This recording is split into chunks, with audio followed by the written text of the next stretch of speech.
Thank you for joining us here at Ask a Historian. I'm Matthew Wilkinson, historian with Heritage Mississauga. And each week we invite you to send in your questions and we'll explore the fascinating history of the city of Mississauga together. This week we received questions on Erindale Village, and we will explore some of the different chapters that makes Erindale such a special place in our city today.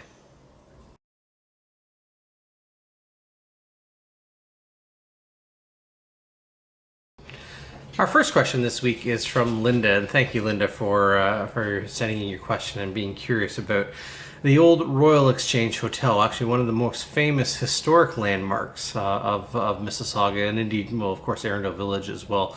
It stood for just over 100 years. Actually, it was lost in its 100th year of life back in 1919. But the Royal Exchange Hotel was, as the name might suggest, a hotel located on Dundas Street within what became the village of Erindale. It was originally known as the Halfway House. It was named because it was roughly halfway between York and Hamilton along the Dundas Highway. The Halfway House was built between 1819 and 1822. We're fairly certain it was in operation by 1819. But we have references to it in 1822.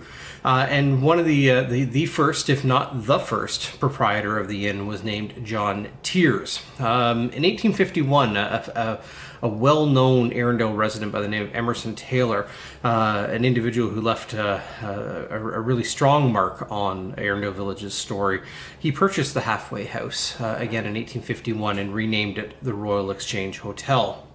Emerson Taylor himself, he was born in 1814 in Pennsylvania, and he came to Canada in 1834, and by 1837 had been living in what was then known as Springfield, what would later become Erindale Village. He operated a sawmill and a turning mill, and he was really a prominent early business figure in the story of Erindale Village. Served at times as a postmaster, magistrate, notary public, a number of various offices that he held within the village itself. Under his ownership, the Royal Exchange Hotel became widely renowned as the finest inn in Peel County. In his other duties, the other duties as assigned, if you will, he was a magistrate and justice of the peace, and his offices for those duties was in a drive shed above a room above a drive shed adjacent to the hotel, and it was used as kind of a rudimentary courtroom for a period of time. In 1884, Emerson Taylor, who was then getting elderly, he sold the hotel to Charles Lamphere, and in 1892 to Frank Morley of Cooksville. It came back to the Lamphere family in 1890, and they operated a small store beside the hotel as well as a livery stable. In 1895, Charles Lamphere passed away, and the hotel was sold at auction to a Charles Golding, and the first telephone in the village was installed in that hotel. Again, this is 1895, so the first telephone in Erindale was reportedly in 1895. In 1898, Golding sold the hotel to John Ow of Streetsville.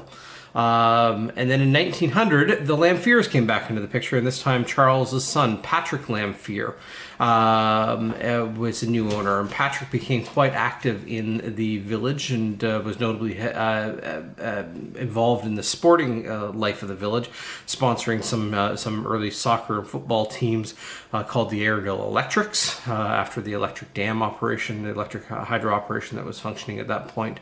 And in 1901, under the direction of Patrick Lamphere, the old hotel was renovated and repainted, but still retained the name of Royal Exchange Hotel.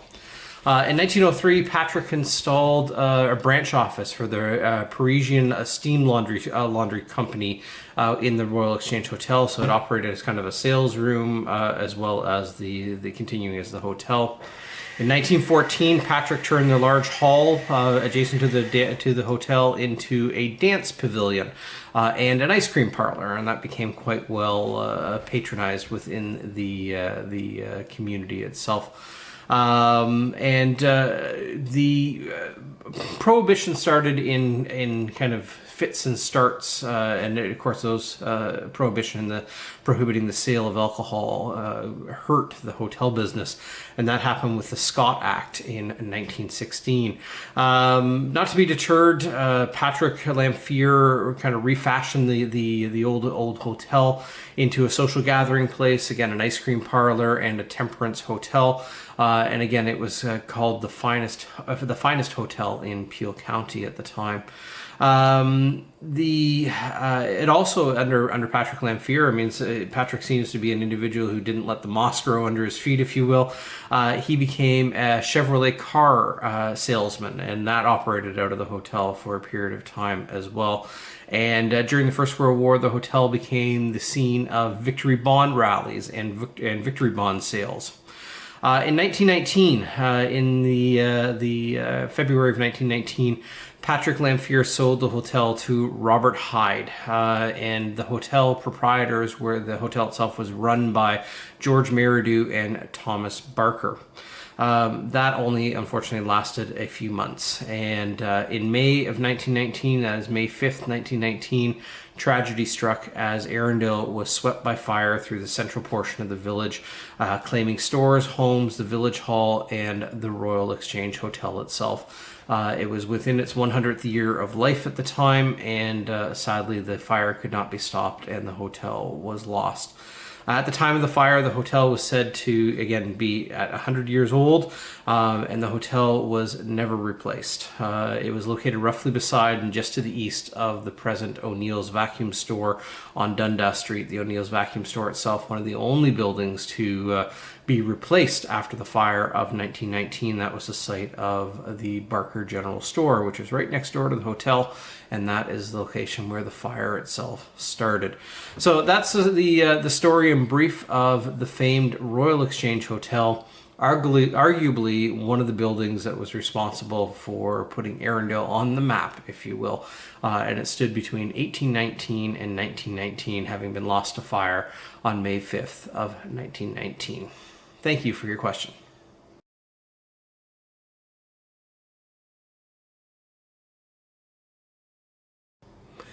Thank you, Lisa, for your question here at Ask a Historian, and wondering how old Erindale got its name long before amalgamation into the town of Mississauga and then the city of Mississauga. Of course, villages like Erindale Village were independent and making it part of Toronto Township. But the village itself kind of had identity crises over time, if you will. The village went by many different names in its history, including Credit and Springfield on the Credit and Springfield. Even when it was first surveyed, it was surveyed as the Village of Toronto, long before the City of Toronto took its name. So a little bit of humor from a historian is when York became Toronto in 1834, Toronto already existed, and they stole our name and we want it back as a little bit of a humor in our story. But the village of Erindale took its name formally in 1900, and it was voted on by the population at the time, the residents of the village, because they chose to rename their village. At that point, it was known as Springfield or Springfield on the Credit. Your question revolves around why Erindale and how come Erindale was chosen as a name. Erindale was the name of a landed estate for Reverend James McGraw in what is now the Credit Woodlands area of Mississauga, just to the east of Erindale Village proper. The story of the Erindale estate and why it gained such renown and ultimately lent its name to the village itself is quite remarkable. It was maybe one of the finest country homes ever built in historic Mississauga. So Reverend James McGraw, who had the original Erindale estate constructed, he was born in 1769 in Ireland, and he emigrated to Upper Canada, that is now Ontario, in 1827, and he was positioned to become he was a minister, Anglican church minister, and he was coming to Canada on the auspices of taking over the clergy role in the town of York. Upon arrival, he learned that he had been reassigned to kind of the far-flung reaches of Upper Canada and what is now rural Mississauga, if you will, just by what would become Erindale Village. The Reverend himself was a man of some means, and he purchased in the neighborhood of about 500 acres along the Credit River on the north side of Dundas Street, and this would become eventually the Credit Woodlands area in time. Again, so McGraw came from Ireland, settling here in 1827, sending his elder sons out in front of him to see that a house was built before his arrival. The first house that was built by the family was finished in the fall of 1827, and it was relatively a simple log cabin, a little bit larger than some of the neighbors, but it was a place in which the Reverend and his family could come and take up offices, if you will, to the fledgling St. Peter's Anglican Church at Erindale. In 1832, only within 5 years of settling on the property, the McGraw family hosted a building bee to erect a large wood frame house. And the house was finished in the fall of 1832, and the home was dubbed Erindale after their ancestral land of Ireland, or Erin, and Dale meaning valley. Erindale translates as Ireland in the valley.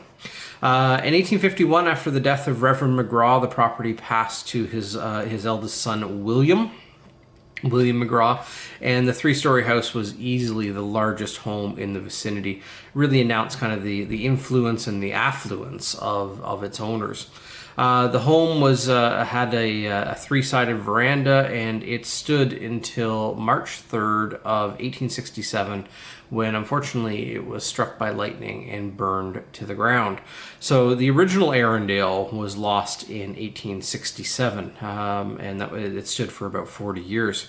So we're still in our story here. We're just, just over 30 years later is when the village comes to be named. So what happened to Erindale after its burning in 1867? Well, William McGraw, the son of the Reverend again, he oversaw the building of the second Erindale in late 1867. The house was finished in the spring of 1868, being even more substantial than the first house. It was built of brick and stone, and it consisted of some 20 rooms, with a gracious veranda that wrapped around three sides of the house, and it was truly a grand estate. The second Erindale was even more of a landmark in the community, and when William died in 1888, the property was left to his nephew, Captain James Frederick McGraw. Although he did not reside in the old home, his aunts occupied the house for the remainder of their lives. They were Anna Cordelia and Minnie McGraw were residents within the house itself. When James Frederick McGraw died in 1902, the old estate was sold, and a grand lawn party was held by the McGraw family as kind of a final farewell to the old home. It was reported in the newspapers as a grand affair, and this goodbye to old Erindale. The property was purchased by Stephen Price, and he in time developed a dairy on the property. Price Brothers Dairy was one of the famed dairies of the surrounding area. The first place to produce pasteurized milk, and Price and Sons Dairy became one of the finest dairy farms in Ontario. And indeed Canada. The end of Old Erindale came just before midnight on Saturday, June 12th, 1920, when the house was in the midst of a terrific storm. The house was struck by lightning, and it too was lost by fire. So the second Erindale, Grand Old Erindale, burned to the ground in 1920.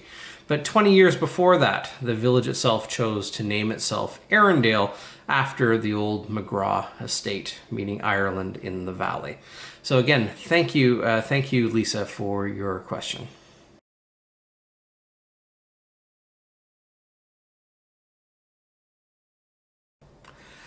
Thank you, James, for your question. And yes, indeed, it's just over 100 years ago that the Great Fire of Erindale struck Erindale Village. It began on Monday, May 5th of 1919, and it was in the afternoon. It was a warm day, and there was a strong wind blowing out of the northwest. According to newspaper reports, a customer by the name of John Wilson walked into J.M. Barker's general store and post office in Erindale, and he purchased a cigar and matches. And he lit the match, lighted the cigar, blew out the match, and threw the match into a waste paper basket. Unfortunately, it wasn't a waste paper basket, and the match was not out. It was an open bin of kerosene or coal oil, and it immediately ignited. Very quickly, I mean, you have a highly combustible material in a significant quantity that becomes lit on fire, and it's almost impossible to kind of quelch that fire out in quick order. The sparks from the fire rained down through the floor of the general store as it spread, and in the basement, unfortunately, was a large store of kerosene and coal oil, and that too ignited.